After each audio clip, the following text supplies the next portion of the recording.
come in with the questions afterwards, Cool. whenever you guys are ready. Okay? Awesome. Sounds All good. right, awesome. Cool, I'm gonna hit broadcast now, and then we'll probably wait like 5 minutes for the room to fill up, all right? Okay. Cool. There we go.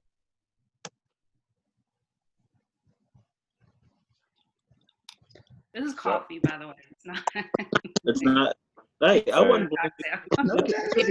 Whiskey, no. Do you? It's not whiskey. Is it not happy hour? No, not yet. I think you should just went with him like, yes, it's a whole tumbler of brown liquor. Right. I'm halfway through. Yep. Right. I take it day by day. Sometimes it's coffee. Sometimes it's coffee with a splash of whiskey. I mean, I ain't got nowhere to go, you know. So, Sometimes it's just whiskey. It's true. All right, so we're filling up already. We've got 77 people here in the first, 2 minutes. All right, so that's good. I'm gonna give it another minute. We'll max out at 100, and then we'll get started. Okay. Okay. I'm gonna put water in my cup real fast. I'll be right back. Good. Whiskey. good idea. Hey, can you get Yeah. some water? That's good. Por favor. My son's here, y'all. He's gonna get me some water. Hey. Hey, what's up, Bashar?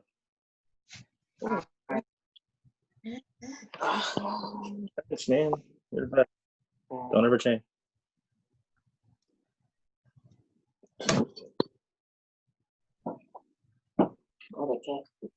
Huh? All right, we got some good friends in there. We see, I see Leanne and Katie and Therese and a lot of cool people in here. So all right, we've got our family in the room. Dr. Conyers. Excellent, awesome. All right, so we're getting close to the top, but I think it's good enough time for us to get going. I want to welcome everybody to the first Black Food Folks Zoom panel, because this is what we're doing now. We'd already had plans to do a series of professional development talks this year, throughout the year, and when this all happened, it sort of felt like events aren't happening, and also is life happening, and also, you know, do we have livings anymore, and all that. But at a certain point, we realized that, hey, if we can still do things telecommute wise, can do things like this, then there's no reason that we can't still have the discussions that we'd always wanted to have. In fact, it's a little easier because we don't have to deal with finding a space. We don't have to deal with commuting. We don't have to deal with all the things that make life get in the way of having these things. And even better, we can have a wider spread group. You know, one of the things about Black Food Folks is that we are based in New York, and we try not to be just New York focused, because, you know, there are a lot of us all over. Hey, Colleen. And so as a part of that, we want to make sure that we can spread the conversations along more people around the country and around the world, wherever folks are. Anyway, I'm already talking too much. This is not about me. This is about what we're going to be working on, what we're going to be talking about for this evening, this afternoon, and then going forward. Like I said, this is the first of a series of events. We're going to be doing more panels like this on Zoom. We're also going to be doing Instagram Live conversations, one-on-ones.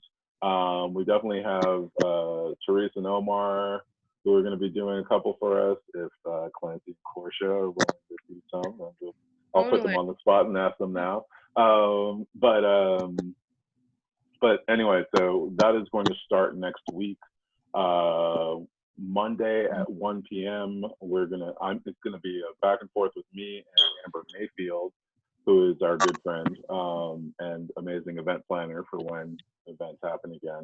But in the meantime, has a magazine called While Entertaining, wherein she highlights all Black folks in the industry, chefs and wine people and pastry and the whole thing. And so she's going to start a series of chats, one-on-one talks with people next Tuesday. And so we're going to do a little intro preview of all that on Monday. If you are curious about more, you can look up While Entertaining, which is a digital magazine, and buy it at tobehosted.com. In the meantime, we're going to talk about going into food writing from the perspective of folks who have backgrounds in food service and restaurants. Omar Tate is going to take it away. Cool. Thank you. I wish I could see everyone that was watching, but hi everyone. If you don't know who I am, my name is Omar. I'm founder and creator of Honeysuckle, which is that explores Black heritage through art in various forms, and small engagements with dinners of about 20 people, sometimes more. But I also a writer. I've been writing my entire life. A lot of it hasn't been good, but a lot of it some of it has been. And the three wonderful, beautiful women on this panel, I'm mostly just a fan. I read their work. They inspire my work, and they are representatives of not just Black people, but Black women in this community. And so I'm like really honored to be moderating this panel. So thank you all, Therese, Klancy, and Korsha, very much. And so, I'm not going to hold this up. I would like all of you guys to introduce yourself and your work. The way that this is going to work is, you guys introduce yourselves, and I have a few questions that I want to ask you, and we can explore those questions. But I really, really hope that we all can just take these topics and dive into broader ideas around the questions to inform our viewers about what it takes to really, not only like get into this business, transitioning from cooking, considering cooking, writing, published, but also to expose the challenges and the triumphs of writing, and hopefully have people determine whether or not it's actually a career path to undertake. Because that's also, to me, that's a very serious question. So, Therese, could you start it off? Sure. First of all, you're very sweet. But my name is Therese Nelson. I'm a chef, a very new writer, and I'm the founder of a site and social networking space called BlackCulinaryHistory.com. And yeah, if you want to find that, but it's basically what I do. The site has grown in scope over the last decade, and it sort of afforded me the space and the time to think and write more intentionally. You have write all your creative life. I have not, but I found at least in the last decade there's a sort of void in the content I want to see. So I sort of fill a void with my own writing. Klancy. I'm Klancy Miller. I am the founder of For the Culture magazine celebrating Black women in food and wine. I'm also a cookbook author. I wrote Cooking Solo, The Fun of Cooking for Yourself. And I originally trained as a pastry chef. That was one of my entryways into food. And I realized and was told I'm too slow in the kitchen to work in like professional kitchens, even though I used to enjoy it. And so that's kind of how I made the transition into food writing, or that's what motivated me to make the transition into writing about food. And I've like you, Omar, I've pretty much written my whole life, not necessarily about food, but ever since I was a very little kid, I've enjoyed writing books, poems, you name it, and it has grown into a focus about food. Yeah, awesome. Korsha. Everyone. Thank you for the intro, Omar. That was very sweet. Yeah, so I decided I wanted to be a food writer when I was 10 years old, which is not normal. But yeah, so I was like, well, in order to write about food, you obviously need to like know about food and cooking. So I went to vocational classes in high school, and then I went to culinary arts school, and then I went to journalism school and started working in restaurants, and I just loved it. I was like, this is what I'm going to do for the rest of my life. But kind of like that constant like creative urge you were talking about, like I missed writing. Like I missed getting my feelings out that way. So when I was working in restaurants, I started writing for free for like alternative weekly papers in Boston. And that gave me like a lot of practice with like working with editors and coming up with ideas. But it was still, like you said, Omar, is like not very good. Like a lot of those stories aren't available online, and I'm very happy that they're not, because they were struggle pieces for sure. So then I was like, okay, I want to pursue like writing full time. So, but I couldn't just jump into it like financially. So I started doing it part time and like working jobs on the side. Like I was a cheese maker. I did like content marketing for a hospitality startup, like just whatever I could do to try to make writing work on the side. And then I made the jump to full-time freelancing like 5 years ago. So it's been a journey, but yeah, it's been good. And so, you know, I write about food and restaurants now, and I host a podcast called A Hungry Society, where I talk to people all over the food space that are doing like incredible, meaningful work and not getting enough attention for it, including 3 of you on this panel. And Klancy, you soon, you have to come on the podcast soon. So all 3 of you kind of already touched on like what my first question was going to be, which is like what compelled you to write. And it seems like there's a similar thread of myself included of just like a natural compulsion that's like already inside of you. But what if you imagine if you didn't have that natural compulsion? However, you still have ideas. And in my opinion, if people ask me a question like, "Oh, how do you write?" I'm just like, I just do it. What do you do on the days when you don't want to write? Say, Therese, like you spend however many hours in the kitchen or whatever, you come home. That this happens to me too. And what I do is like I sit myself down, and like, those 15 minutes that I probably would have spent like scrolling through Netflix to watch nothing, I put something on paper. How do you fight through that challenge? So the reason, so I always sort of, and I think like, I know Korsha specifically gets frustrated when I say it, but like, I am not a professional writer. Like, I don't consider myself a writer in the way that you guys are, especially Korsha, but like Klancy either. For me, it's a very pointed and specific time and space I use writing that I'm gonna sort of apply at that moment, right? Like I have my website, we talk like this. When I'm writing something specific, it's usually like for a specific publication or like I don't really blog in that way. So it's just like I don't know that my writing life is not sort of tied to my professional life. And so, you know, like I'm working on this book proposal, and one of the main reasons I'm so frustrated about it and scared about it is because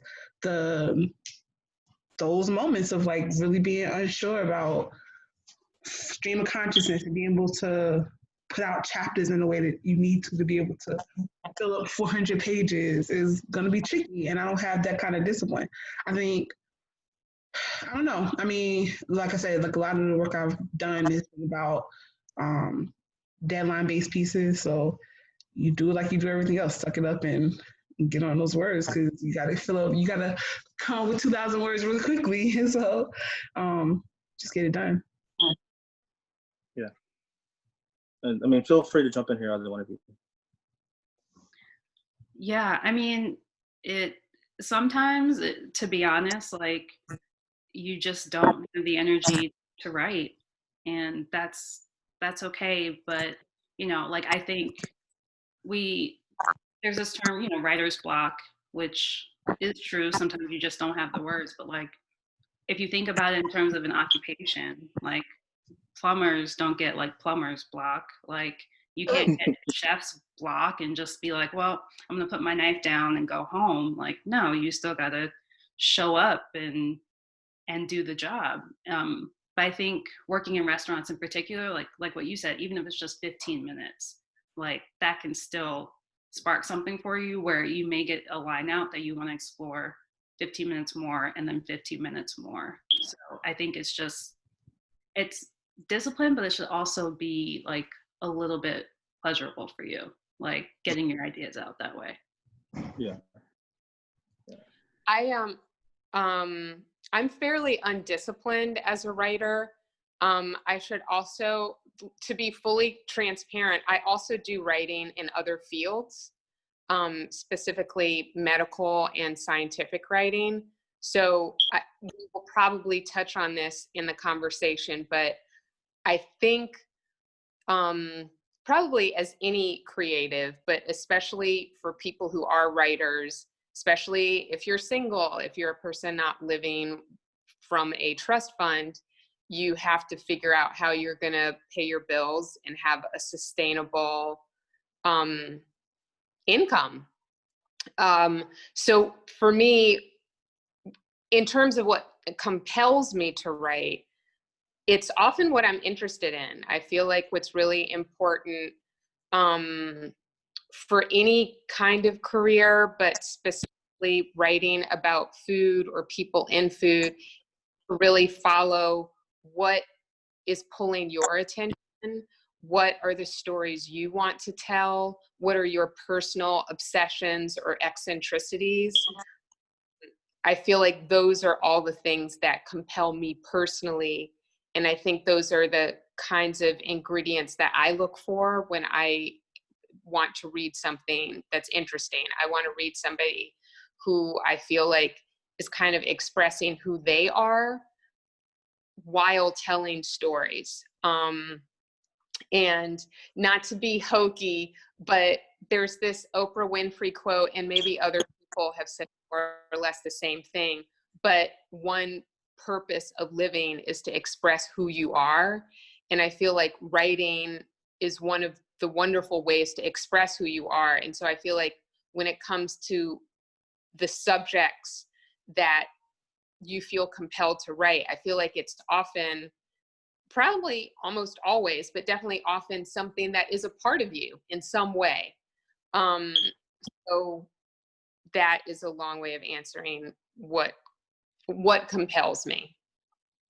Yeah. Well, first, sorry, just want to interrupt for a quick second. We're getting folks talking about the sound being a little choppy, so I've been muting folks who aren't talking as a way to sort of stop a little bit of the feedback that's been happening. But if when you're done talking, I know Korsha's been doing it, but just hit the little mute button in the corner when you're not talking, so that it can help adjust it. Also, it changes the your window will pop up if there's a sound on your end, even if you're not talking. So it can be a little jumpy all around. So with that, I'm going to mute.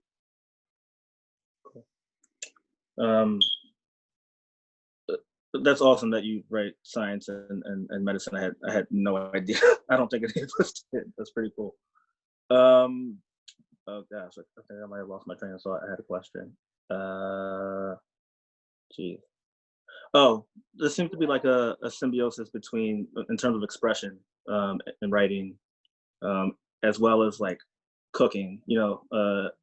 Both of these things are like really personal, especially when you get into the space of like being a chef, transitioning from like line cook to someone who's able to like dictate what's going to go on a plate. And for me personally, I think like that's the ultimate expression, and then words kind of like represent that too, as a writer. I'm curious what you guys think about how that expression is relevant right now, as we're all kind of like on a big pause. I know a lot of us are experiencing the same feelings, even though whether or not you have one foot in a restaurant or in cooking and one foot in writing, or if you're just, just polarized, if you're strictly in restaurants or strictly a writer right now, both professions are experiencing like huge amounts of like job loss, and everyone's filing for unemployment. Pitching stories, I'm pretty sure it's like a difficult thing right now. Half the people want to know your top 5 pantry items, and the other half of the people just want to hear, the news. And so like, what is this space right now that we're living in terms of like food writing? And is it even like do you find it to still be like viable or worth it to talk about it? Anyone? Well, personally, this is one of the main reasons why I usually defer to folks like Korsha and Klancy, because looking at the food media space from the outside in, it does not seem, it seems like a system that is perpetuating a lot. I mean, I don't know, something about the way that the pitch process, the pay scales, the idea about how your voice, how your point of view is filtered through editors, filtered through a publication's point of view versus what you want to say. None of that really seems like, it doesn't really feel like a natural way of talking about the issues that we really need to be talking about. There's many publications that will ask you to pitch, or you think about a story that might fit, and something about the process just does not feel seem organic. So I've never been able to wrap my head around relying on food writing as a viable career choice full time. Like I tip my hat to Korsha and folks who really are, able to sort of navigate that. But like, this is a woman who has been training for this her whole life. So I'm unsure. I'm unsure that I trust publications that have no skin in our cultural game to tell stories I want to tell. I have no trust in the financial viability of something. I mean, you're watching brands right now crumble to the ground because y'all weren't really operating equitably and profitably from the jump before COVID, before all of this. So I feel like there's this thing about, and what I'm so fascinated by in terms of what people who signed up for this want to hear, like, if you have something to say, just say it. Like Omar made that point earlier, like, there are legitimate platforms out here, Medium, all kinds of platforms. You can literally just write what you want to write.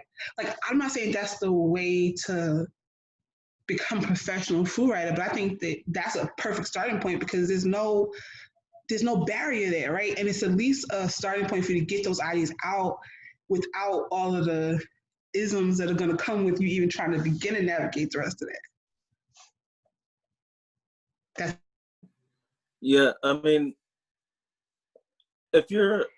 I would say personally, like, if you are stepping into writing to get paid, initially, you're looking at it the wrong way.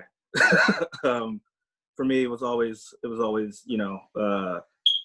like you said, Therese, I have these ideas that I know matter to us, Black folks first, and something that I've noticed in my writing, specifically like I wrote a Kool-Aid piece for Heated last month, where like most of the responses I got were from white people who were like, A, they didn't even know that was a stigma, and B, they talked about how much they loved Kool-Aid in their house, and like it was such a warm story. The more that we write, to me, the more we cement ourselves as like part of this American culture that we're often just left out of, and we need to be taking part in that. But Klancy, I'm interested in how you feel about writing in this moment. of, I feel lots of different ways. On the one hand, I feel like we're all pivoting and trying to figure out what's happening. You know what I mean? You're seeing a lot of people I feel like we're all trying to survive, everything from people pivoting to figure out how to make their businesses viable in this moment, whether that's delivery or like a ready to go food moment, to Instagram cooking lessons, to, of course, doing those pantry stories of what I have in my pantry now. I personally have had a lot of moments of real sadness over the past couple of weeks. And frankly, just getting through the day feels like an accomplishment in terms of not even thinking of productivity, just thinking about every day. I'm kind of wrapping my head around this is the way things are right now. You know what I mean? So just kind of contemplating, yet again, I will stay in my apartment all day except for my half an hour walk if I feel not anxious enough to you know what I mean? Like if I have a hold on my anxiety, I'll go outside and feel the sunshine. So if I'm being honest about me personally, it's a day to day, let's see if I can have a good day, or let's see how I can manage my anxiety, or let's see if I can be okay with being sad or not being sad. So that's all to say that for me personally, this moment is about let's take care of being alive. Let's stay healthy. Let's try to not cry all day. And if I do, that's okay. So that's a long way of saying that I'm not super focused on being incredibly productive right now, which is ironic because I am producing a new magazine. And I'm very excited about For the Culture in terms of, maybe this is like a more upbeat response, is that I've decided that in as much as COVID-19 is affecting the Black community in very remarkable and extraordinary and sad ways, that we need to have stories about that, to talk about people, Black women, and Black people, period.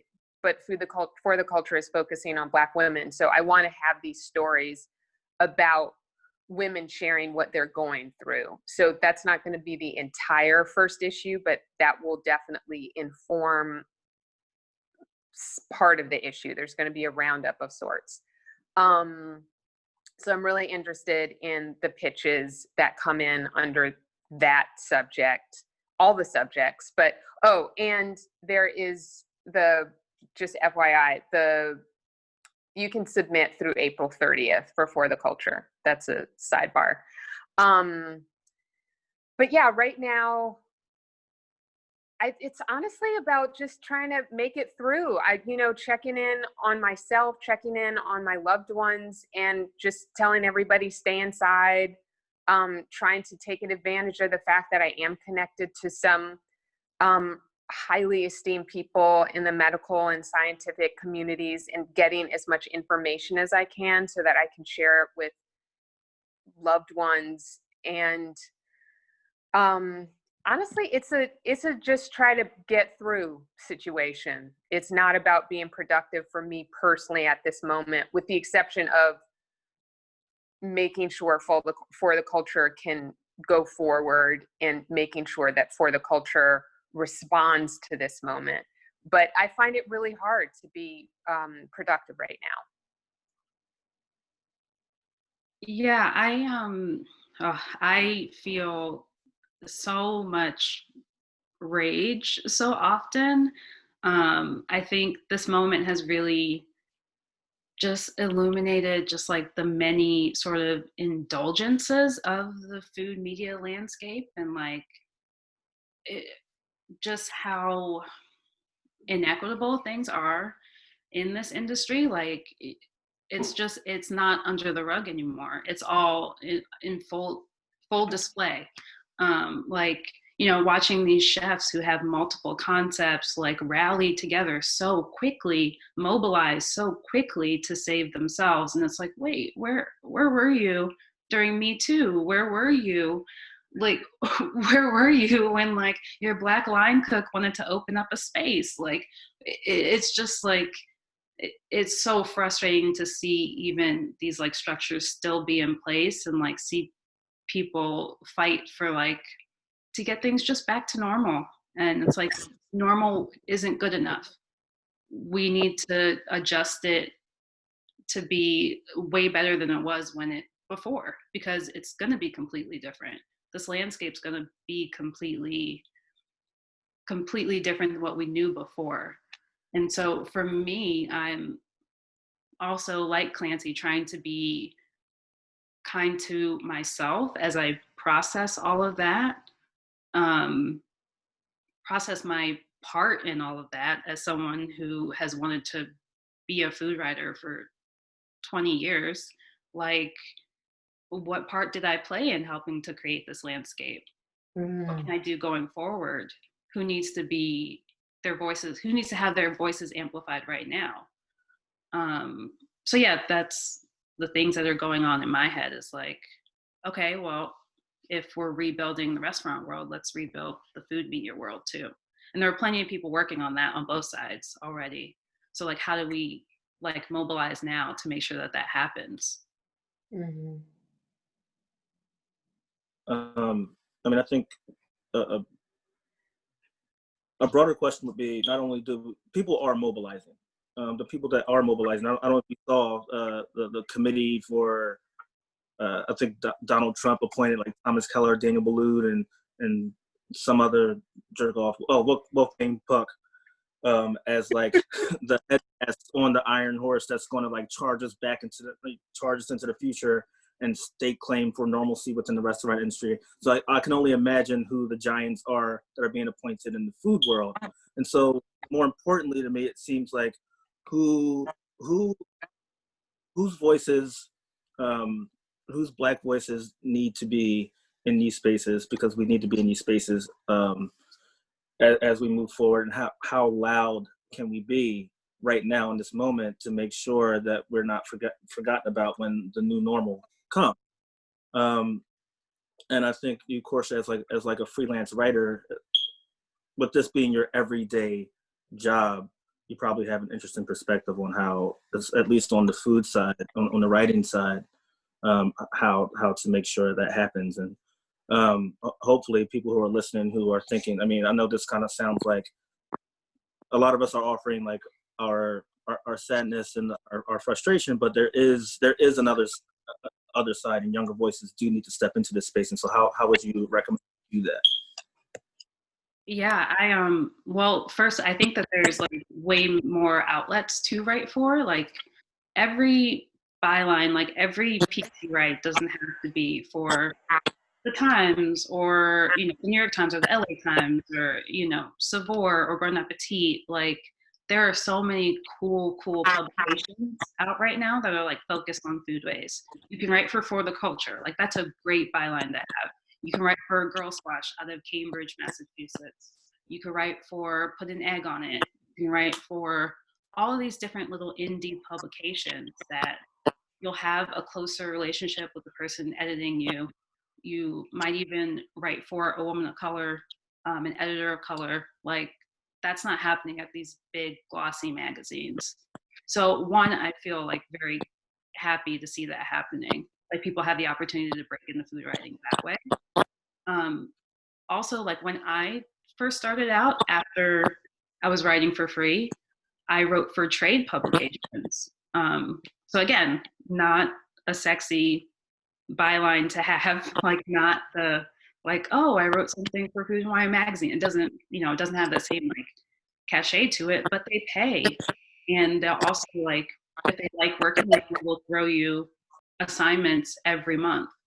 And so that's a really good. I'll put it in the chat, the names of the magazines, but like FSR magazine, QSR magazine. And if you've worked in restaurants, they are way more interested to work with you as a writer because you know what you're talking about. there's a magazine that's dedicated to pizza trends in America, and they pay. Like, you can start to write for places like that. And then once you build up confidence, start to write for the big magazines, the newspapers, all that. So I'll put the names of the trade publications in the chat, but like, I would highly, highly recommend like trying to get your foot in there and then moving on from that. Like, get some experience under your belt and then move on to other magazines and stuff. Like, I'm sorry, because I have a question, but Korsha, like, do you see the value in?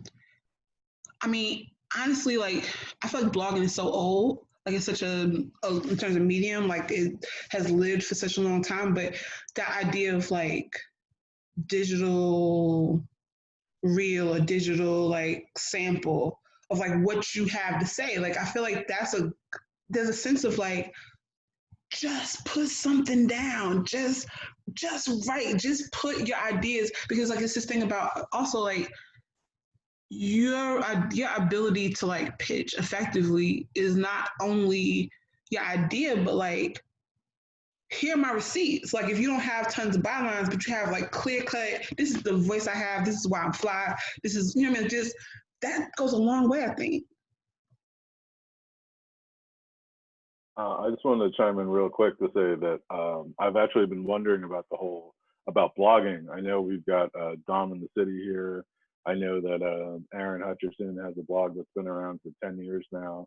I mean, what do people think about blogs? I mean, it's sort of the easy thing to say that they're sort of old news and passe because of Instagram and Facebook or whatever, but I'm curious as to what people think about them. Oh my God. Like, whenever I see like Aaron's like sponsored post where he's like drinking wine, like, yes, like I love it, because like a wine company reached out to Aaron to like do sponsored posts for his blog. Like, you can definitely not only create like your own brand and your own voice, but get a check too. Like, I think blogging is also a great way to break in, but also like get you comfortable with writing, get you comfortable with saying how you feel, what you think.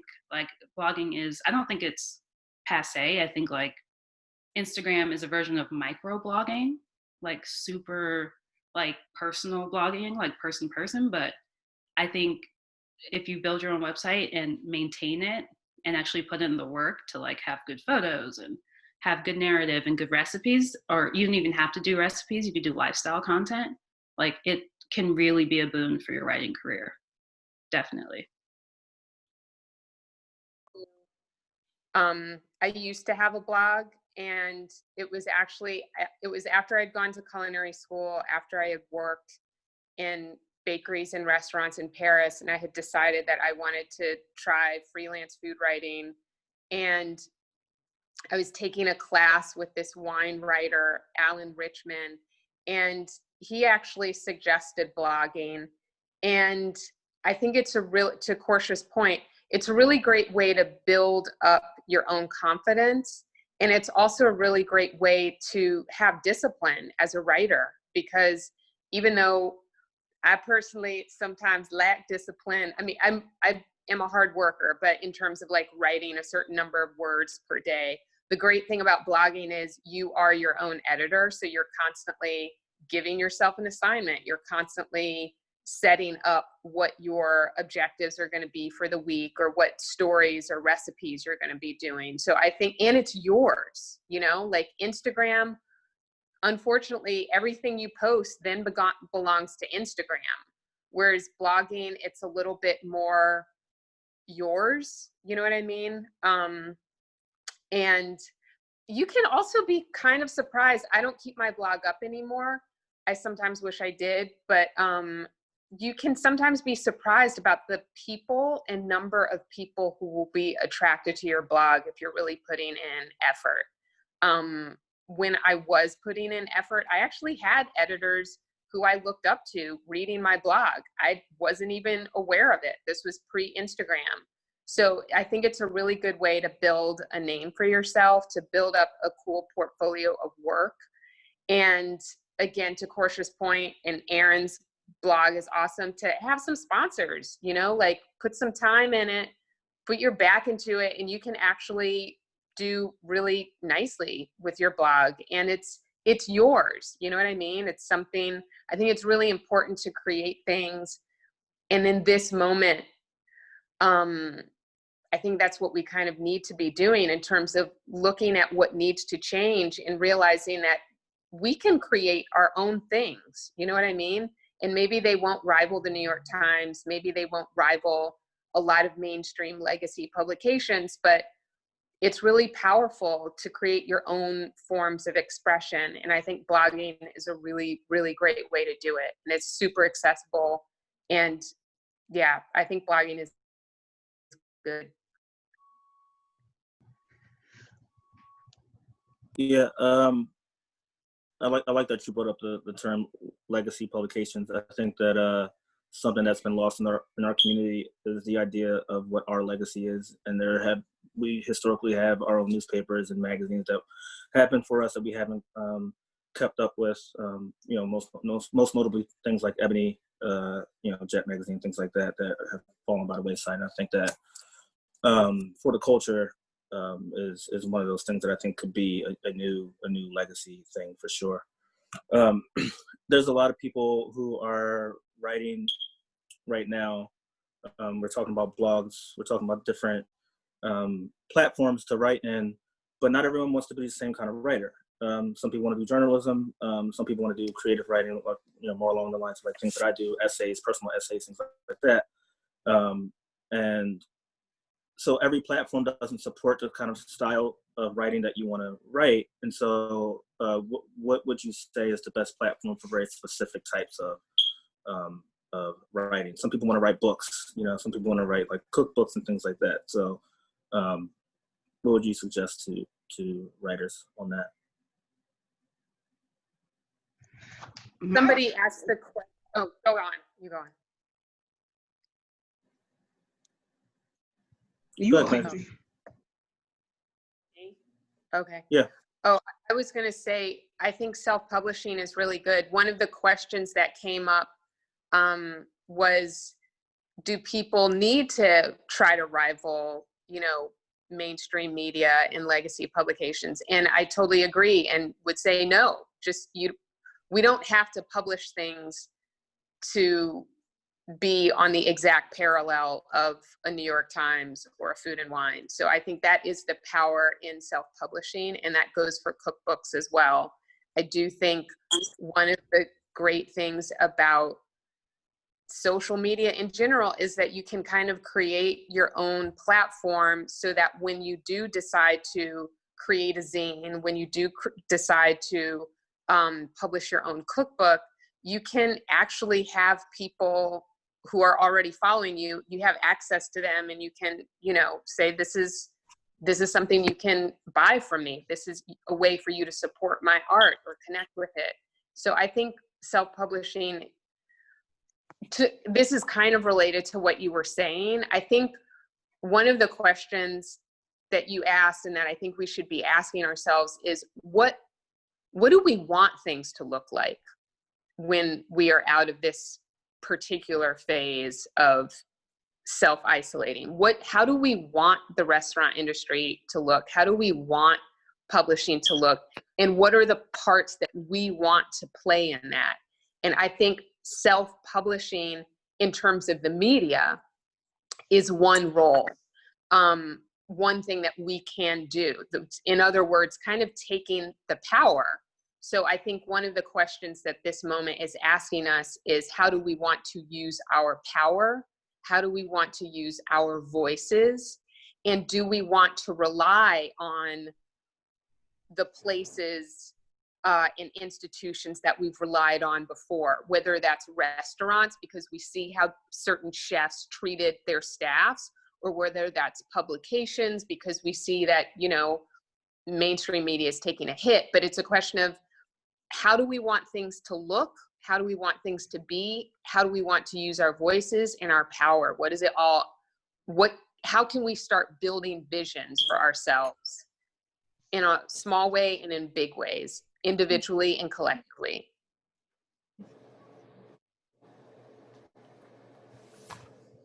part of the question you asked and part of what I was thinking is, first of all, what are you consuming? Because I think for myself at least, what I write and how I think about the function of my writing is really what I consume. And like, I know for myself, like there's nothing about Food 52 that I need to write that I need my words to be involved in. It's like there's nothing about, there's something about certain spaces that I just don't, it's not my ministry, right? Like you sort of have to know that and be okay with that. So in terms of your first part of your question was about like, essentially like where your writing could live and like how you sort of navigate the thought process of, where your voice would fit. And I feel like it's as simple as what you consume, like what you like, what you are attracted to, the publications you love and consume. Like when Lucky Peach was around, that like that's what you should be pitching to. That should be your goal, whatever. The other part of that though, I think, is so much of like the new paradigm is really going to be, in my opinion, about being accountable for what we consume and how we consume it. Somebody just asked a question, something about like essentially how to collectively use our community's power. And my thing is, a lot of the dysfunction of the way we are represented in food media, in my opinion, is really about what we say yes to and what we accept as normal. Like, it's not normal to me that a publication knows that you are exactly the right person to tell a particular story, and on the back end are going to legitimately like stifle everything that is natural about the voice you have. You want me to tell this story, you want me to interview this person and give you this profile piece, but you're going to try and dictate every level of that conversation. And I'm telling you, you came to me. Like, there's a certain power in being the talent, a certain power in having a particular point of view that is like, it has a value. It has a dollar value in terms of what your quote is. It has a dollar value in terms of this publication, the eyes that are going to come to this publication because you bring an audience with you, all those things. And there's something inherently wrong about operating from this kind of scarcity model where like you almost are asking permission to be dope. Like you came to me like, well, I'm giving you this amazing pitch that is I'm telling you, I can show you my SEO numbers. I can tell you my audience who's gonna pay attention to your publication in ways that no one ever had. But you're gonna then tell me no. So part of that thing is really about being clear about what you bring to the table and what you have to say. And that goes back to what Korsha was saying about really sort of exercising the muscles of your voice, but also like you watching publications. I mean, the news are legit crumble to the ground. You full imprints are like no longer existing in some of these publications. So y'all don't have the answers. Why are we deferring to these publications as though they have the answers? Y'all clearly don't. Therese, I want to listen to you drag food media for like hours. I just want to hear you talk about it. But yeah, it's like I mean, I've experienced, editors being like, well, let's use the word reparations in this piece. And I'm like, no, like I didn't use that word. Like, you don't get to insert that in. You asked me, like you said, you asked me to write this piece. Like, that editor reached out to me specifically. And it's wild how food media, like, they want you to be the face of the piece, but take your soul out of it and just kind of be the vessel with which they get to say like, okay, this person told that story. So yeah, maybe in rebuilding all of this, it's more about us stepping into our power and our specific ability to tell these stories and own these stories. Like, actual ownership, I think, is or at least for me, it's been the phrase, like, who owns what? What do I own? What is mine? What is my unique position of ownership with my story?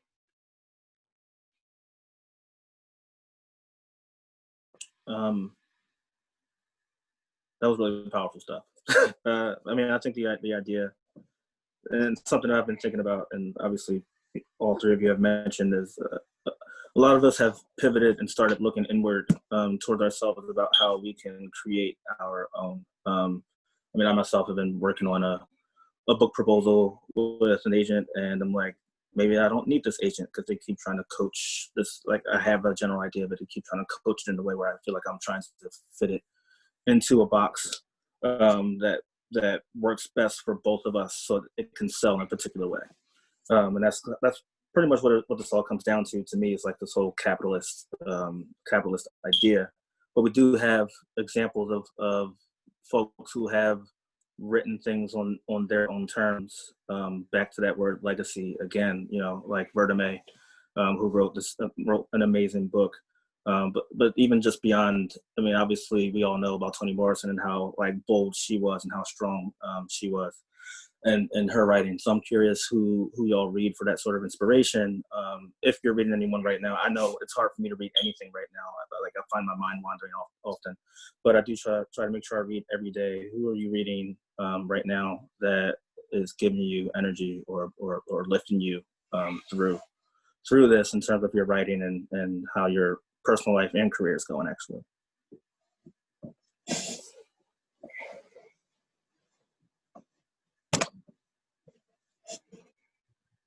I'm honestly also finding it hard to read at this time. I bought all these books right before the lockdown happened, and I have read like 70 pages of one.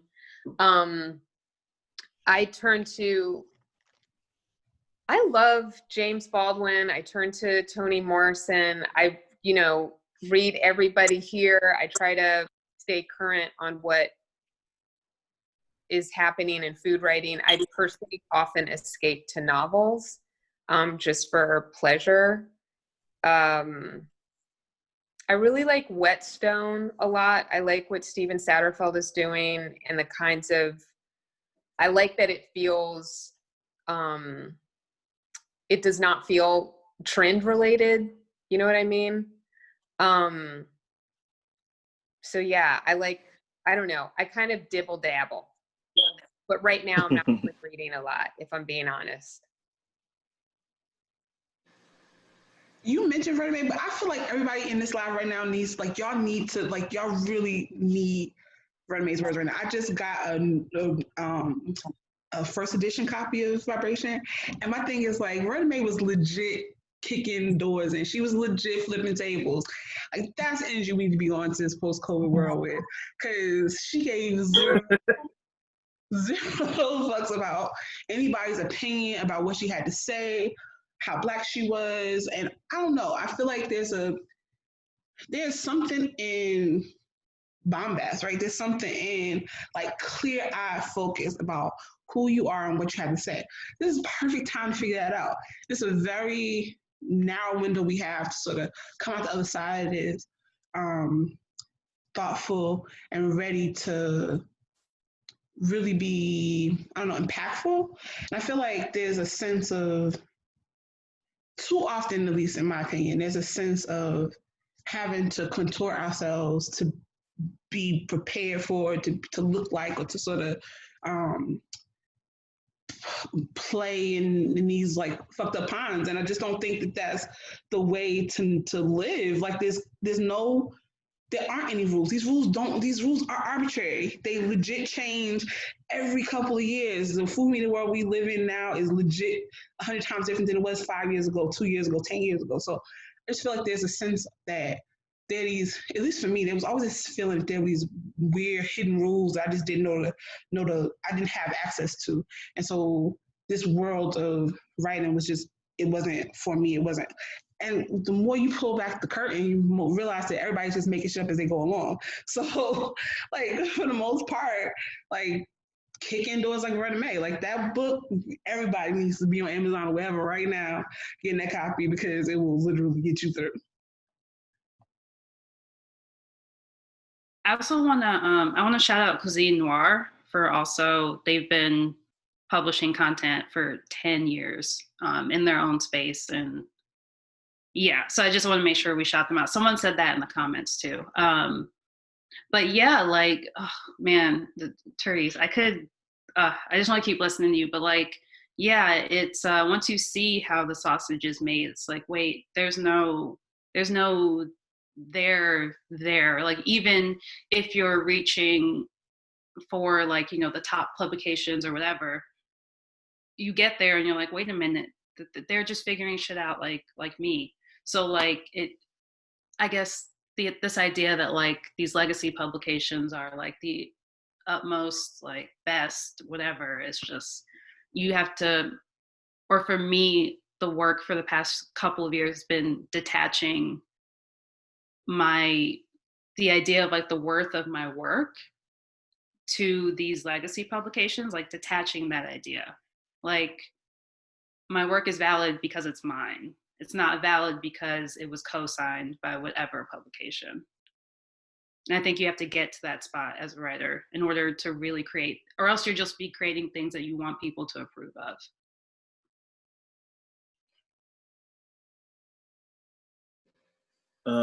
That's a really good point, which kind of leads into my next set of practical questions. I think all of us are speaking from a position of experience, right?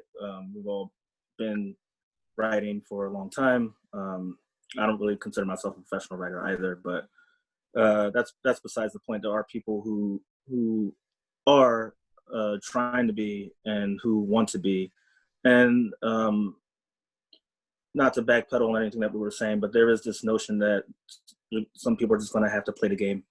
And so if you were going to describe what pitching and negotiating pay looks like for a young writer who is going, I mean, people aren't going to stop pitching to these publications. How do you go about doing that? I know that personally, like I have I'm really easy at saying no, and I don't really hold a lot of weight in these publications, and so I receive no's really well, and I'm not going to publish anything that I don't believe in, and I'm not going to publish anything that doesn't use the language that I feel is necessary to get my point across either. So and for me, that's like always number one, but there's still a way to be able to pitch that and negotiate that in your voice.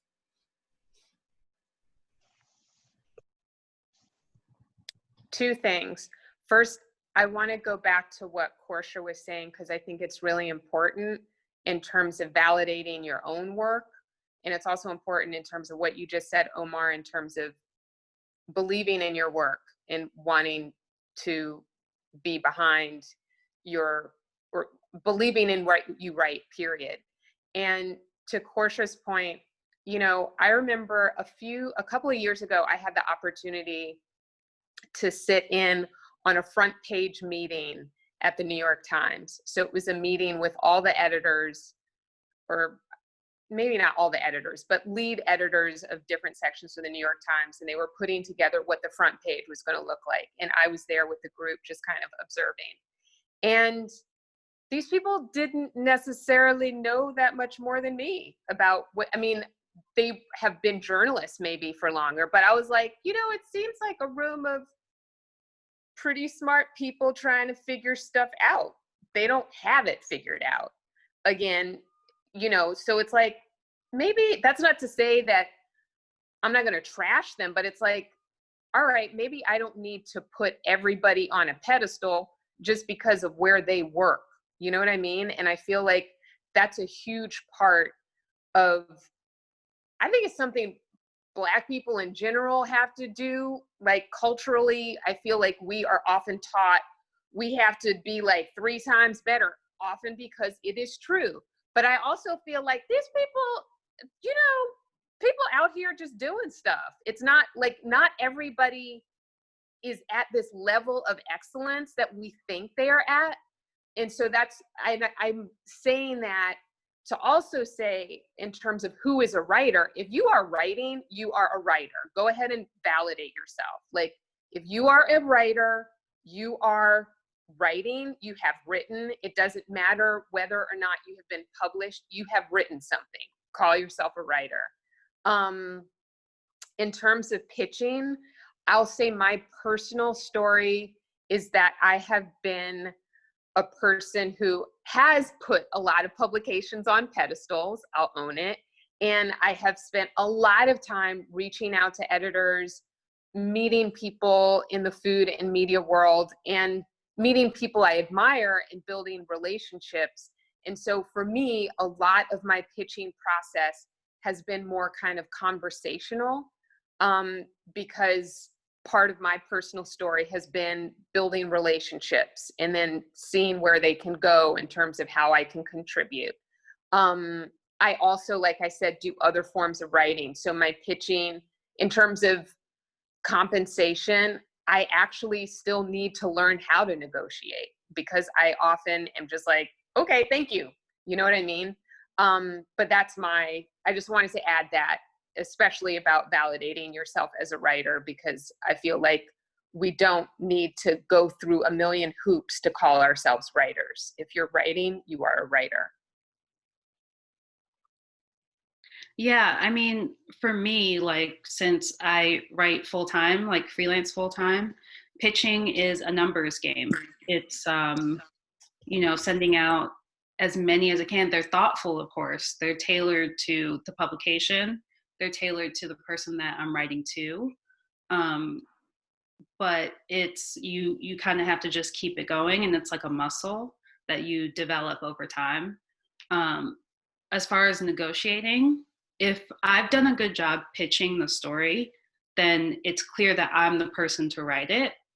And if they come to me with an offer that disrespects my time or isn't worth my time, then I'm going to send it back.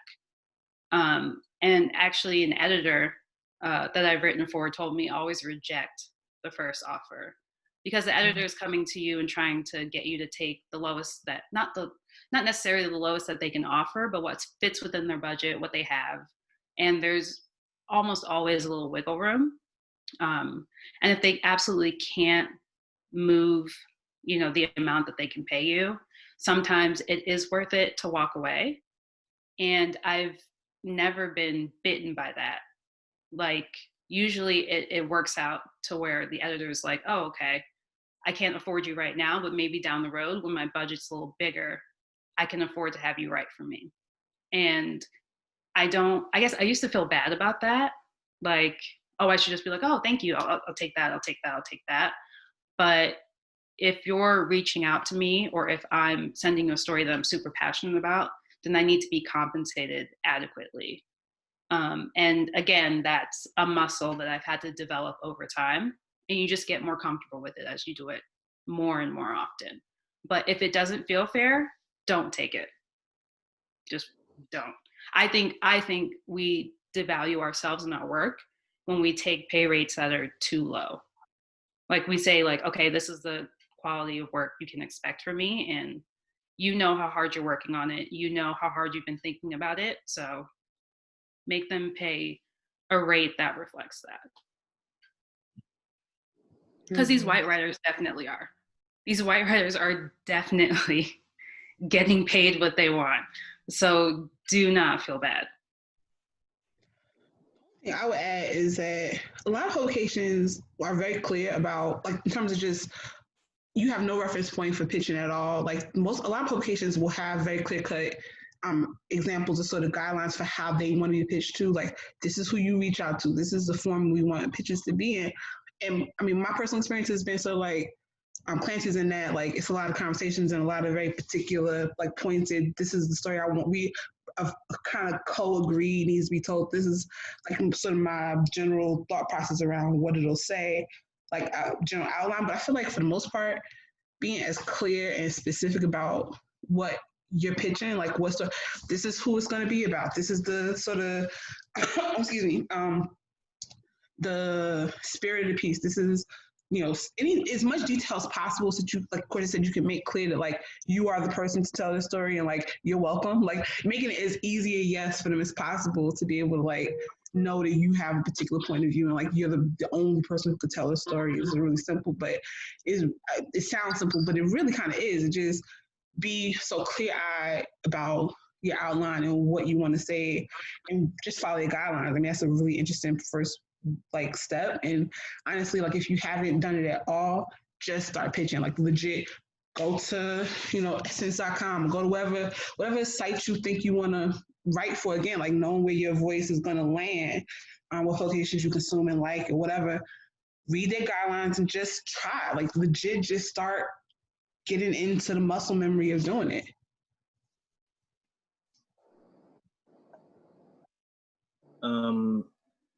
Clay, it's been about Yep. an hour. I've seen some interesting questions come through. Okay. Figured we could open the floor to that. I can't see the questions though. Oh, okay. All right. I'm the RZA right now. All right. All good. All right. So here we go. One of the first questions is about what do you all recommend to find, join, build community to meet folks in the industry? I would, of course, chime in and say Black food folks because that's the point of all this. But outside of that, are there other organizations, are there places, are there events that you guys go to connect with people? And I'll add a degree to that. How do you connect to editors? How do you connect to people that you might want to work for from whatever sorts of publication?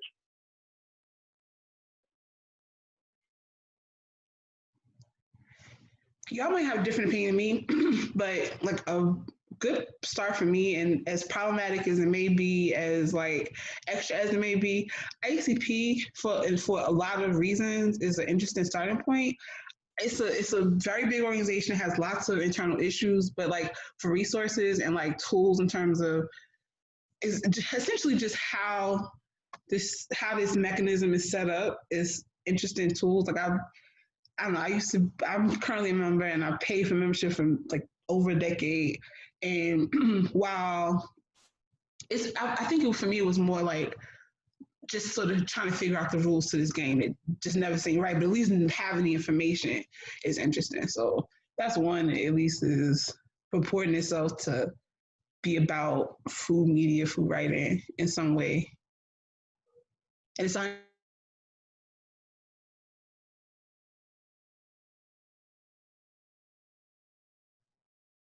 it's like $150 a year. You get access to webinars. They have a conference every year that is very expensive, but is like legit being in the room, in the space for 3 days with all these people you're talking about who make decisions, these publications. So if you're talking about being able to be in the place and being physically in community with people, it's one option. Not necessarily the best option, but it's certainly one.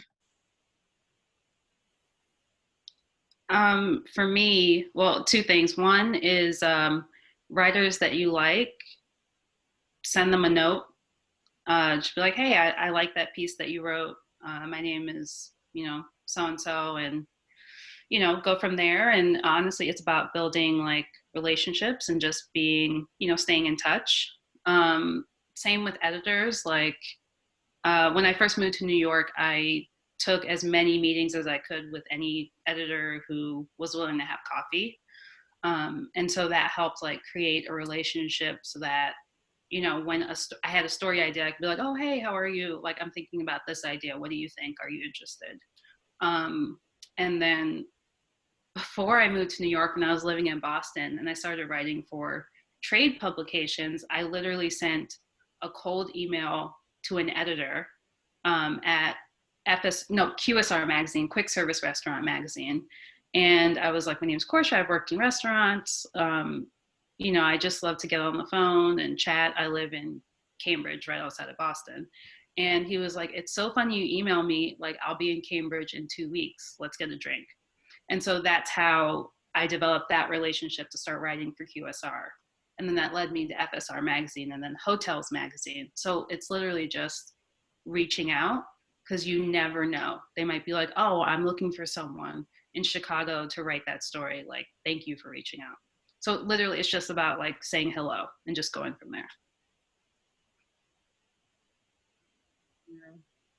I totally agree with what everything was just said. When I first started, I did a series of kind of informational interviews, which is basically kind of what Korsha's talking about. I had a list of people I wanted to reach out to, writers, editors, entrepreneurs, and I told them, I reached out, I didn't know any of them. told them very briefly about myself, of course, explained that I admired their work, and I asked them if they were available to have coffee with me for 15 minutes. And I wasn't trying to pitch anything. I was not asking for a job. In most cases, or all cases, I was asking them for information about themselves, about how they got started in their area of work, and any advice they would have for me. And in literally every single case, somebody would I think everybody said yes to me except for one person. And in each case, they introduced me to another person. And in many of these cases, I've either established a relationship with this person or been able to work with them in some way, or the person they recommended I reach out to was very kind of important for me. That's how I got my literary agent. So it's just reaching out to people, sharing a little bit about yourself and sharing that you admire them, and asking if you can either have a small moment of their time in person, if we're ever able to do that again, or by phone, can really take you far, I think. Yeah, I want to just chime in real quick to say that in my, I'm a photographer, not a writer, although I did some writing for blogs back in the day. But that what you were talking about is super important. That reaching out to people and connecting to people, not just for like, hey, give me a gig, but hey, I want to hear about what you do. I want to hear about how things work. I want to tell you a little bit about myself. I want to engage with you. Is very key to building the relationships you need in order to sort of move further. It's not just a, hey, I'm going to meet with somebody and they're going to give me an assignment. It's, I'm going to meet with somebody and they're going to enlighten me on things about how things work, how their publication works, how they've gotten where they are, that sort of thing. And eventually those connections, those relationships, lead to other things.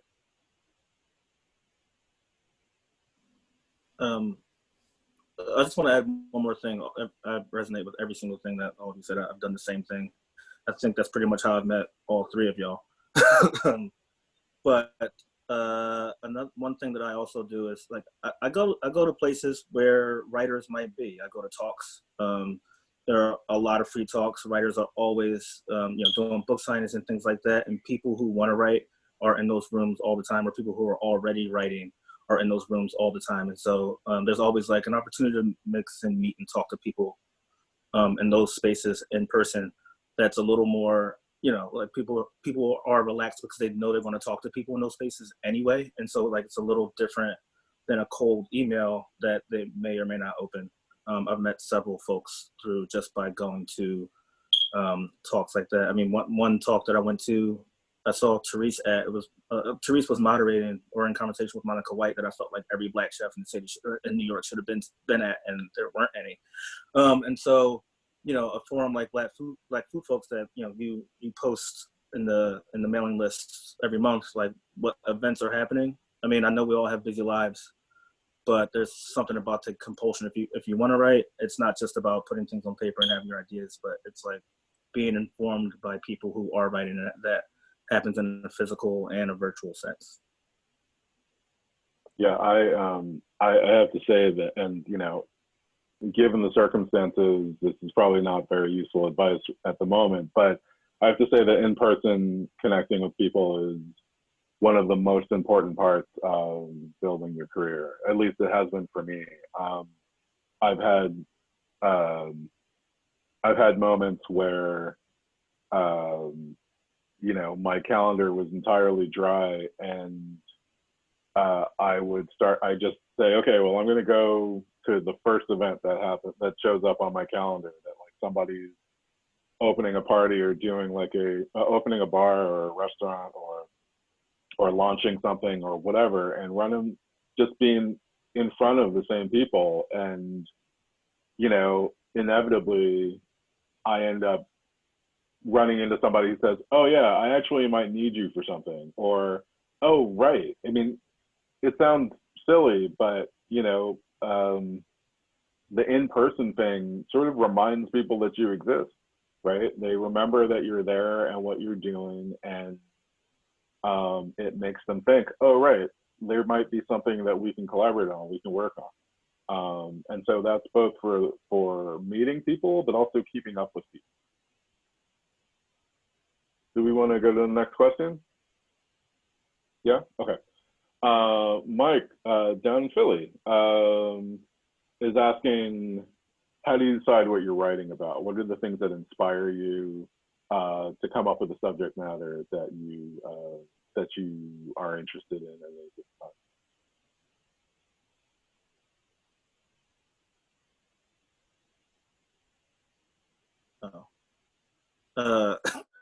I might be the wrong person to ask that question to, because I write poetry. So it could literally be anything that compels me to write or decide what I'm writing about. But I mean, for me personally, like I always start with myself and whatever ideas that I have about myself and how that's being responded to in the world that I navigate. And that's kind of like, that's where I always begin. And then that brings in other exterior environmental things or food things that can be built out into the writing. I'm not very good at like, here's a subject, we want you to write about lemon pie through time. Like that doesn't do anything for me. So yeah, I'm pretty sure I didn't answer that question.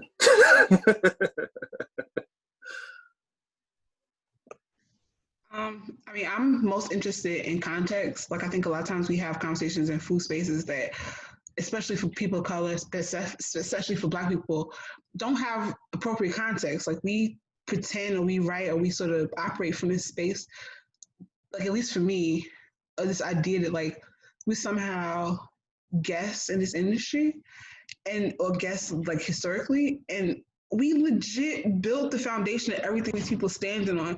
And so that shift in point of reference has literally just changed my entire, like, my professional cooking, my site, just my own posture in this industry. So I think for me, like, it's kind of bigger than all Black everything. It's like, through the lens of history, how do we attack any issue? How do we think about any issue?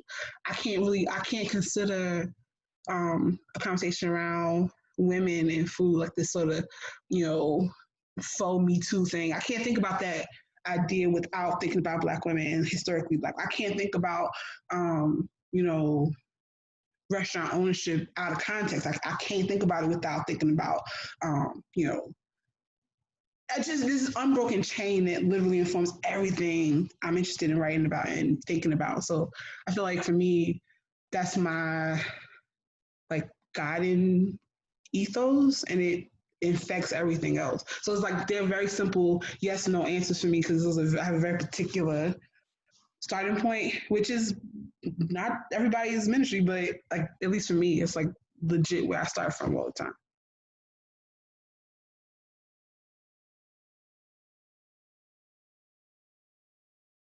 So for me, like just piggybacking off of that, for me, it's about the present moment and how we got here and why it matters. Like kind of like trying to connect the dots.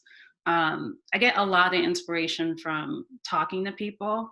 Like my podcast has been so helpful in helping me like come up with ideas or hear why people love food, why they work with food, why they work in restaurants.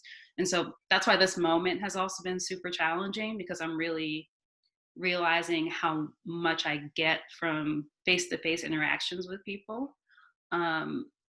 So yeah, it's definitely about this current moment, but not in any sort of like 5 trends of artichoke hearts. Like I don't care about that, but like it's about, okay, well, how did we get here? What does this mean? And what does like the future look like?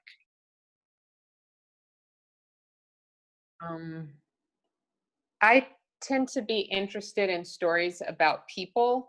I am interested in people's stories. So That could be, often is, a person in food or wine. And sometimes just random things, things that just pop up.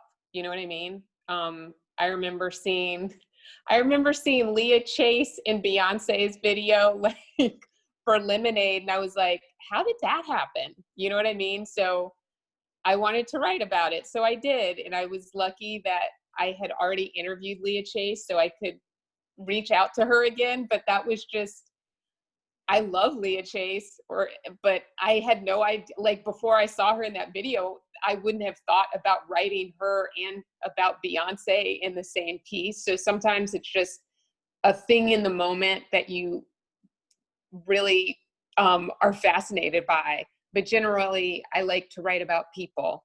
I also like to develop recipes. So those two things are interesting for me, and my own personal story, like whatever I'm going through. That's how Cooking Solo came about. So kind of taking a deep dive into, oh, this is how I cook. I think other people might cook this way too, or might like to learn about this. So those three things: the personal, other people's stories, and things that just kind of flash in front of your eyes that you find really fascinating. That's what I like. And side note, please, everybody, please go and find Clancy's piece on Georgia Gilmore in the Times. Like, it legit, like, your ability, like, I have loved this woman's legacy for forever, but like the dignity that you restored to her in that piece, like, I legit cried. Like, it's, yeah.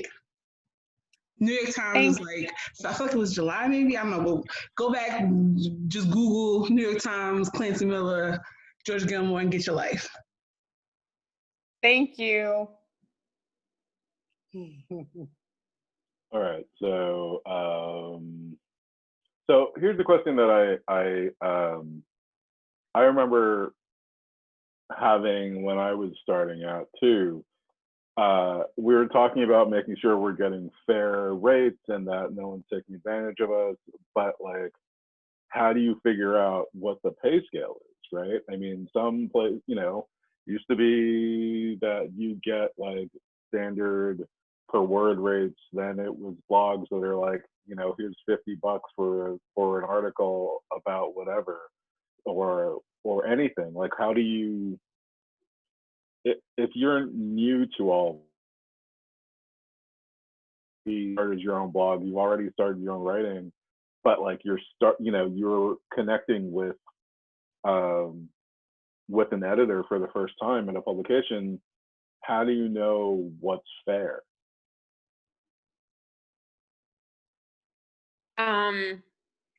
One thing to keep in mind is, how large is this publication? So speaking as a person who just did a crowdfunder to launch the first issue of For the Culture, the budget is pretty small. It's an independent magazine, you know what I mean? So my intention is to pay all contributors, but it is literally crowdfunded. So there actually isn't that much wiggle room.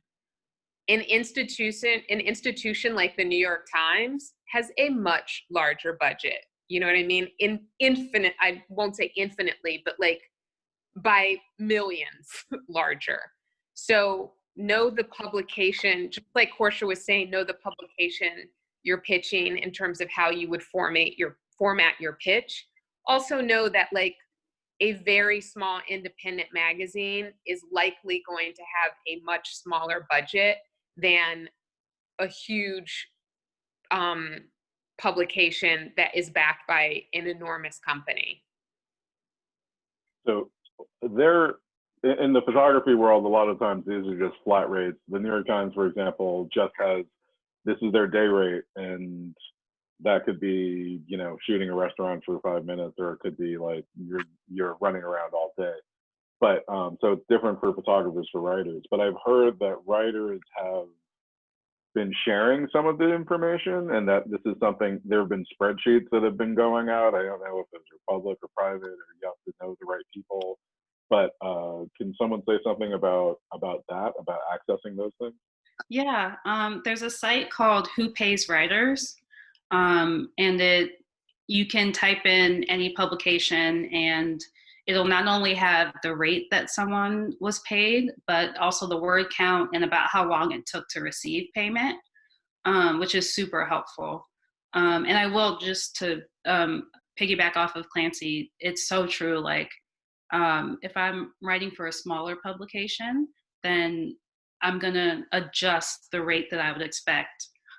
So like I just did a piece for Deem Journal late last year, and Deem Journal was founded by a Black woman, and I had an editor that was a woman of color, and it's a small independent journal about design for social dignity, and so I'm not gonna expect the same rate as a glossy national magazine. But it's worth it to me to take a lower pay rate to contribute to something like that. And the story was about Yemi Amu, who's so talented and brilliant. So, you know, I think it's, in addition to like weighing how much time it'll take you to write the story, it's also, what is this publication? What can they afford? And also, do I want to contribute to this? And that's why I think like starting with independent journals is a great like place to start if you're looking to break in. All right. Therese or Omar, anything on that? I mean, I feel like I don't have it's not fair for me to answer this question because, like, honestly, like, I've had, like, really excellent luck. Like, the spaces I've written for have always been, like, really clear and transparent. And, like, when I compare, like, ask people in terms of, like, what this, what this rate is, like, it's usually fair. And I haven't had the issues of, like, crazy pitching, but I feel like the site that Korsha mentioned also, like, people don't really consider, I don't know, I've been building my social network for a minute, and I feel like all the members in my group are so good about sharing information and whatnot, and like you are legitimately connected to people. You have, right, like to Omar's point, like we out here. You can legit email. I know you've written for this website. They offer me these number of dollars. Is this fair? Is this what should I be asking for? Those are such. Like, there are very few people who, if you come to them with like a perfectly reasonable, perfectly like genuine ask, they won't tell you the truth. And so there's a sense that like this site is dope, and I'm glad that there's like a transparent site out in the world. But like for the most part, like you have community. Like ask people. You see a byline, you know this person, reach out and ask, because to Korsha's point, these people a lot of times are just like, yeah, if you're gonna take 10 cents a word, why would I pay you 50? Why would I pay you $1? Like, if you don't know better, then I'm gonna take advantage of it. So I just feel like there's a sense of like, you have answers. Like, don't just, part of due diligence, part of like knowing the publications you want to write for, going to write for, is due diligence. And you can figure that out really quickly with the network. This tribe is legit right here.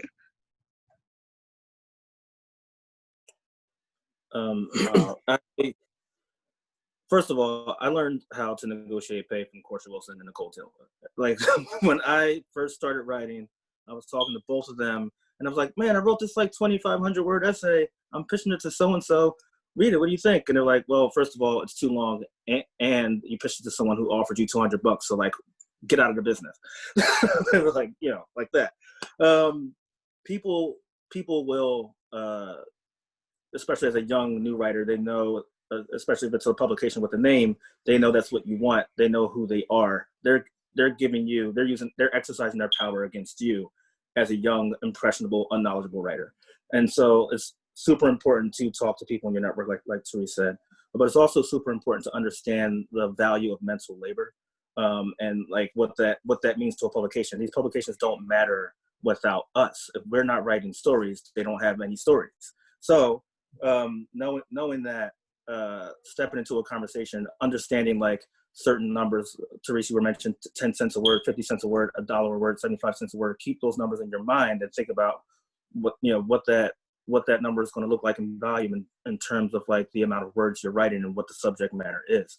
If you're writing If you're a Black woman with natural hair and you're writing about braids, there aren't that many people in the world that are going to be able to write about that. You can ask for more money. If you're writing about something that's like more, just basic, if you're writing about the top 5 pumpkin pie recipes in Thanksgiving, there's a million people clamoring to write that story, So you're not going to be able to negotiate a $1,200 payday on that one. So it's also understanding the time in which you're writing, what the subject matter is, who you are as an individual, and how you can tell that story. All those things play into how much money you can actually negotiate for, and how to make that work in your favor. So I'm going to chime in one more time just with my own experience, which is to say that, because there's another question in here about Korsha's mentioning starting out working for free, and for smaller publications and that sort of thing. The thing that, when I was starting out, the thing that, people always ask you to work for exposure, right? It's kind of bullshit. It's entirely bullshit. But at the same time, the answer I would give is I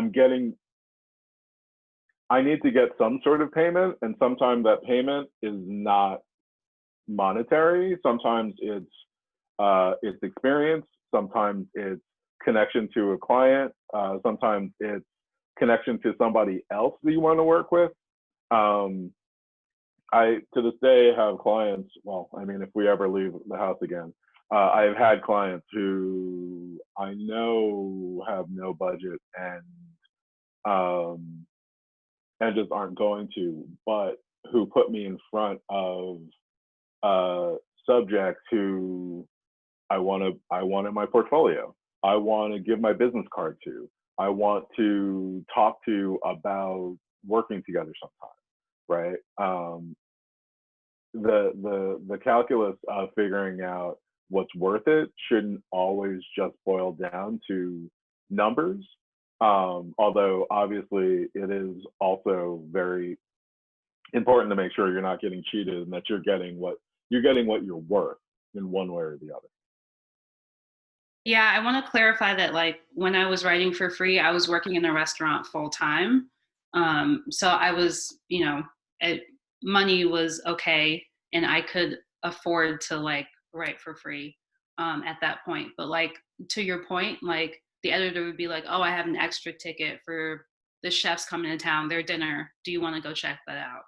Or, we got in these samples of whatever product. Do you want to take that home? Like it.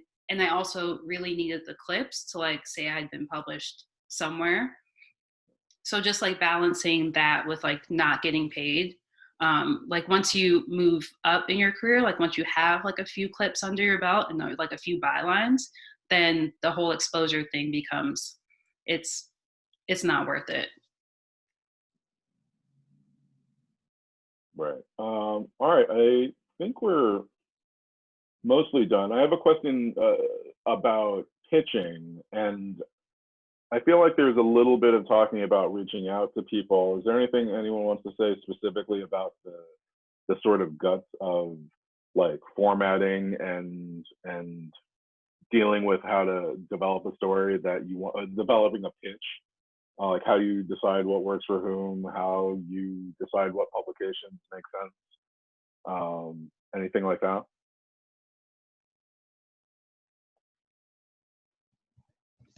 Personally, I know I'm not like Klancy, and like you are one of the most beautiful recipe writers like ever. Like something about and that's not for me. Like I'm not interested in. It's so strange. Like I'm not interested in recipes exactly. I'm like, so I would never like. So when you think about pitch, right? Like so much of it is being clear about what the publication is looking for, right? Like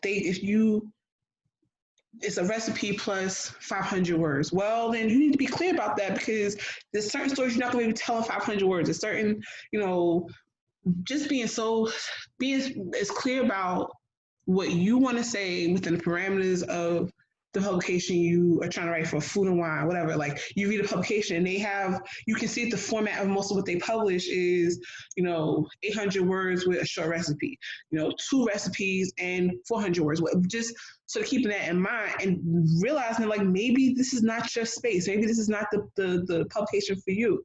Personally, I like what I consume, what I want to write is typically long form essay, on single topics. So like for me, taste is like the one place where like everything I ever wanted to write has a home.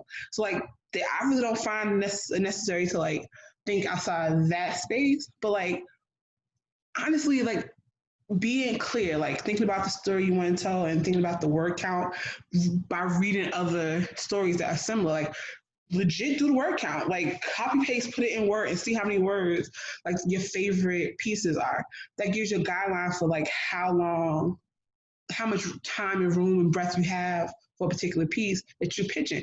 You want to tell a story about George Gumby, you can't tell that story in 500 words, 800 words, and if that's what the publication is telling you they want, then you need to be comfortable with saying no, because honestly, like this is your word, this is your name attached to this thing that is going to essentially come out and be presented to the world and be kind of bullshit. Like, I don't know, it seems like in terms of physical pitch, like estimated word count, what the general theme is, what topics you want to cover, who's going to, like, all those, like, as detailed as you can be has been my experience in terms of getting a yes, and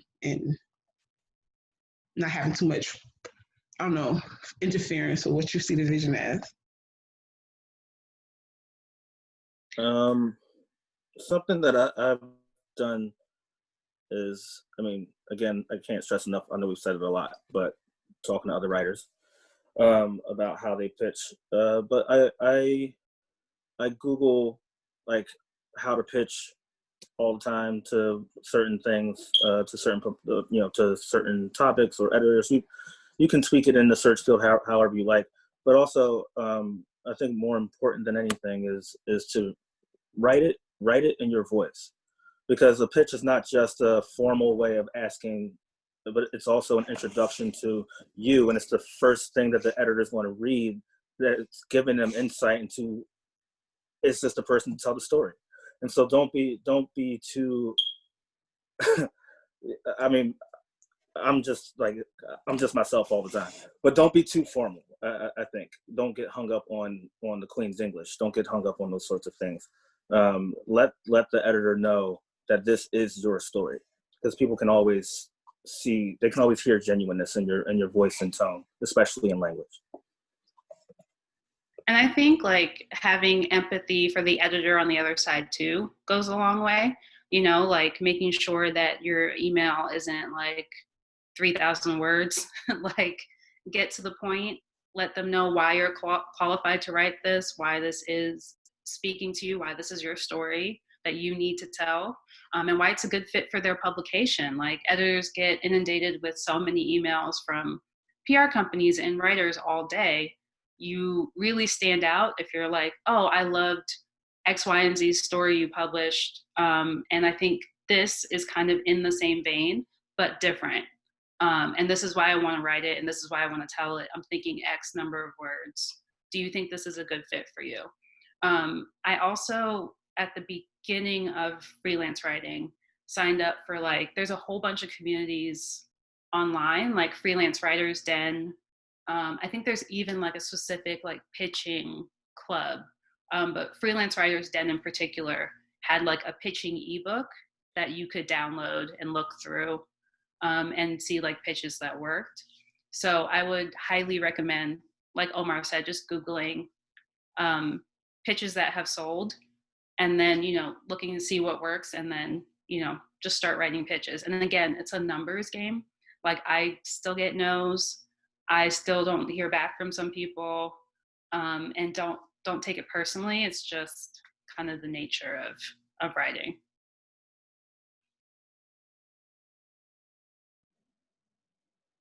All right, Klancy, so you're actually accepting pitches right now. Has that changed the way that you were thinking about the way pitches are done, and what are you like looking for when you think about the pitches that you're considering for the magazine? Wait, has what changed the way? Now that you're accepting pitches for the culture, Uh-huh. like has being on the other side changed the way you think about how pitches are put together? No, well, I don't think pitching is one of my strengths. So I'm very forgiving because what I'm interested in good writers, but I'm also interested in interesting ideas. And so I don't think things have to be super formal. I just want to know, what is your idea? What's the story you want to tell? What's the idea? How are you gonna? What's your background? How do you want to tell this story? Is it a visual story? Is it a written story? So yeah, I'm okay with, and I also feel like a pitch that resonates is something you're going to have a conversation about. So it's not like, you, and I think I can say that from both sides. Somebody doesn't just approve of a pitch, you then will have a conversation. You know what I mean? It's a starting point. So in terms of For the Culture, initially, my initial request when I had the call for submissions was to have the stories be, the theme is it's personal. So something food or wine related that is related to your personal narrative or your personal favorite or your, in other words, I actually wanted it to be as broad as possible because I want people to tell as many stories as possible related to food and wine. With the development of this pandemic, I tweaked it a little bit and said that I definitely want to also include kind of a roundup of stories related to COVID-19 and how it's affecting people personally in their business lives, how they cook, any COVID-19 plus your life, plus food, plus wine, kind of like whatever your ideas are, give it to me.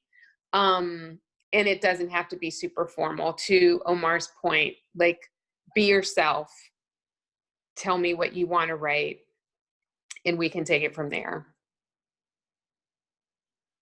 Okay, we are getting more questions, but we're getting very close to the 2-hour mark. So Yeah, maybe time to start to wrap up. But just real briefly, there was a question about any conferences for Black food writers, and I'm wondering if any of you have been to NABJ. And I know that Jamila had set up something for food writers last year. I don't know if there are other things outside of that people should know about.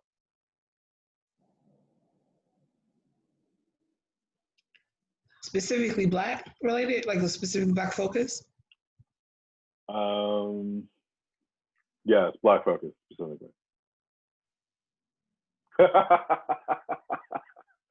think that answers the question. Yeah. Okay. All right.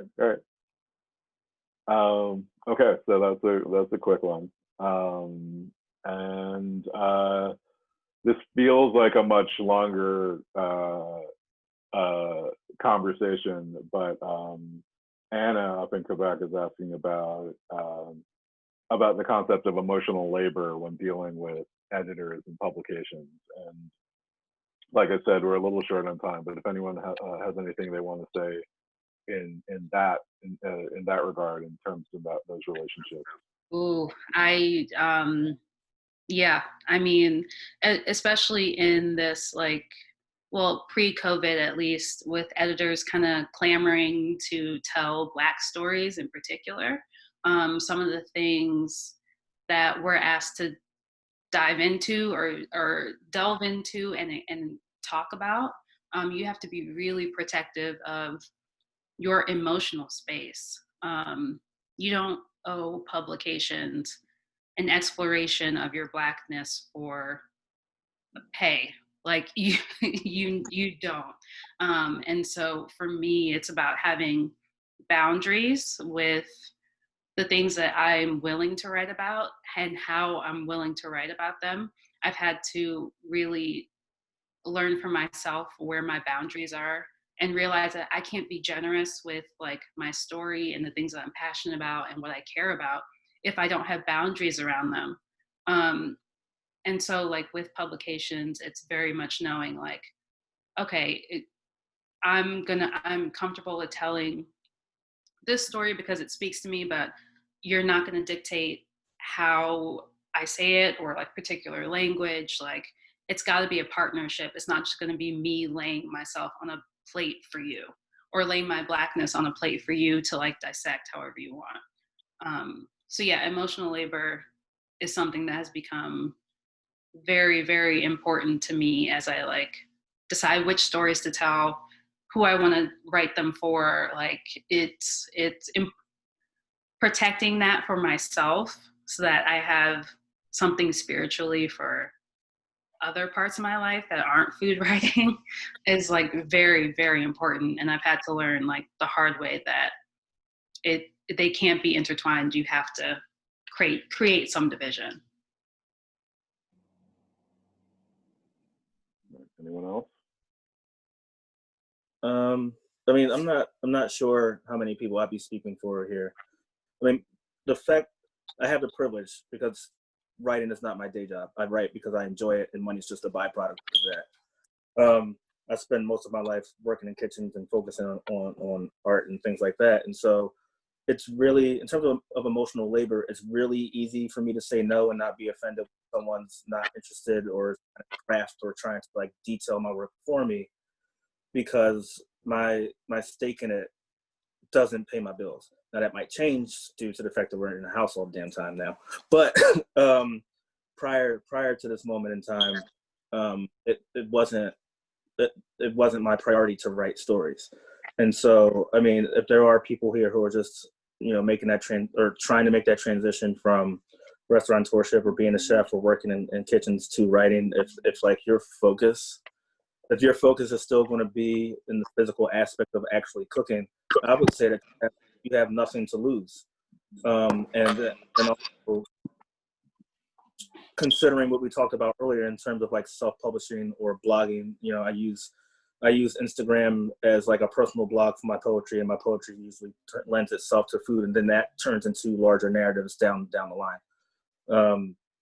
Yeah, I mean, there's a certain fearlessness that comes along with not having to provide for yourself off of this work. So, I mean, I think that that's my way of keeping peace in terms of like being denied or trying to be controlled, because it's just not an option to be controlled for me. All right. There is more that everyone wants to hear about, but I think it's running a little long. One point someone made: it's not exactly the Black Food Writers Conference that the other question was asked about, but we shouldn't neglect to mention Resistance Serves, where almost all of us were just is it 2 months ago? Which is ridiculous. It feels like it was forever. And so that is another gathering of people in the industry. So we're going to wrap here, and thank you all for coming. Thanks to all the 55 guest attendees who are still here. An hour and almost 2 hours later. We can continue the discussion in the comments on the Black Food Folks Instagram account, and we will be doing more of these in the coming weeks. Don't forget to stay tuned on Instagram for Monday at 1 o'clock, where I'll be talking with Amber Mayfield, who will be hosting a regular, while entertaining one-on-one conversation moving forward, and we'll have more of those to speak on in the future. thank you guys, and hope to see you all soon, preferably in person. Yeah, hopefully we can all cheers when this is over. Right. Yeah. Thank All right, you. so- Thank you for hosting. And thank you, Omar, for the intro. I forgot to say it was really sweet. And thanks for having this. Yeah, thank you. Thank you. So dope. No, thank you all. It was a blessing to me. Y'all are great. Thank you. All right, thanks everybody. Bye. Bye. Bye.